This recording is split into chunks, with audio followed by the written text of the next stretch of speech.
From planting, mowing, weeding, and mulching, with spring in full gear, many of us have already been out in our yards working hard. And while it is great exercise, the next day or two can sometimes be a whole different story. You can get those aches, those pains in your neck, your back, your legs. So how can you make sure your body is ready to handle your yard? Well, Brian Spiros has some ways to do just that. Brian?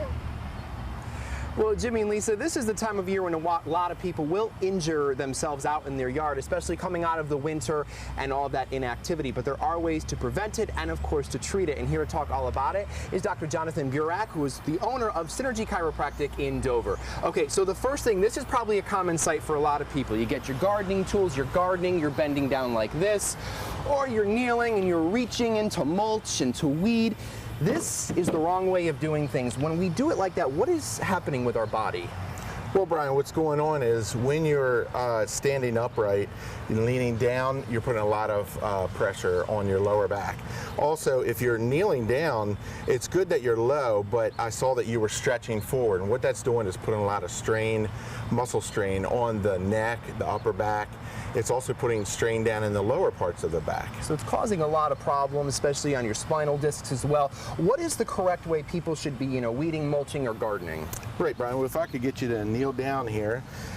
What you want to do is keep your hips kind of over top of your knees and also working closely to what you're doing. And then so that like way this. that you're not overstretching and fatiguing the muscles of your upper back. It also reduces the pressure in your lower back. So you want to be low and close, and there's also the one knee approach. That's right. As an alternative, and I actually like this one, you can come up on one knee, put your elbow on your knee like that. What that does, it helps support your upper back.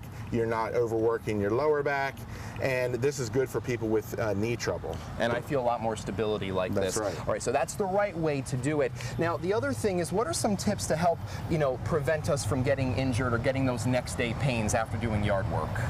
Well, Brian, probably the only surefire way of not hurting your back is to go and hire yourself a professional. But if you're not going to do that, because we're all aspiring landscapers, we want to get out and enjoy ourselves. What you want to do is make sure that you start by stretching. You want to do it before, during, and after, just simple stretches. You also want to build break time into your work time. For every hour that you work, you want to take about a 5 or 10 minute break. What that does, it lets you catch your breath. It's a great time to take a drink of water because you were out in the sun, we're getting hot, we're sweating. It's easy to become dehydrated. And what you want to do is take that water because the muscles require that. If they don't get proper hydration, they work ineffectively. We actually end up working harder than we intend to work. So stay hydrated. The other thing is, you said stretching. What are some simple stretches people can do before doing yard work? Just some simple stretches. You can interlace your fingers, palms up, reaching overhead. You can lean to one side. About 10 seconds, that stretches the sides of your upper body. You can also lean forward at the waist. You're only going to be down there for about 15 seconds or so, but let gravity do the work like you're going to touch your toes. The important thing to remember here is, as you come up, you want to put your hands on your knees and walk your way up. We do get hurt, we do feel those pains. What is the best way to treat it? And this is where ice comes in. That's right. Ice is very important. One of the biggest things I tell my patients, ice is your friend.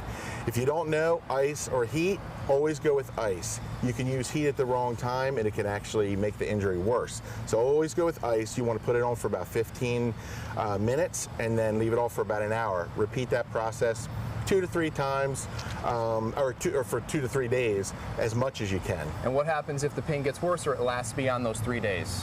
Well, certainly if it gets worse, it goes beyond those days, you're going to want to then call us, because we can get you in, we can really pinpoint the problem. It may be worse than you thought, and you don't want that to go on, because what can happen, it can become worse, it can just be harder to get you back on track. And I'm sure you'll agree, simple things that we do in our yard can lead to big problems, so you want to prevent it, and if something does happen, take care of it. Absolutely. Dr. Burak, thank you. A lot of great information. We appreciate it. And of course, if you would like more information on Synergy Chiropractic in Dover, all you have to do is go to our website, delmarvalife.com, and click on the show tab. Jimmy and Lisa, I think my gardening is done out here. Everything looks great. We'll send it back to you guys in the studio. All right, good stuff to know. We now look perfect and he's walking upright. That's a good thing. That is a good thing. Well, from your garden to public gardens in our area, there's so much that you can learn, not to mention the beauty you'll see when you visit one. We're going to tell you how you can get in for free.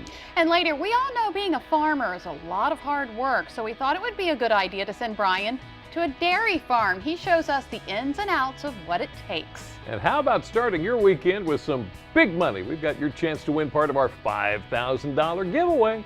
But first, now that we know how to fix our back and knee pain, what about our ankles? Dr. Oz has more.